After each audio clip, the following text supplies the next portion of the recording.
To set default to open the AV files in Windows 11 Home, right-click on empty area on the desktop, and then select Personalize. Next, click on Tab Apps, and then select Default Apps. Scroll down the screen, find Movie and Films and TV, and then tap it, and then find .avi. Next, tap .avi file default app, and then select app you want to set as default to open .avi files, for example, media player classic, and then tap OK.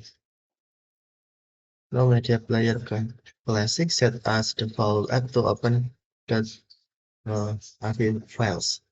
Okay, thank you for watching. Have a nice day.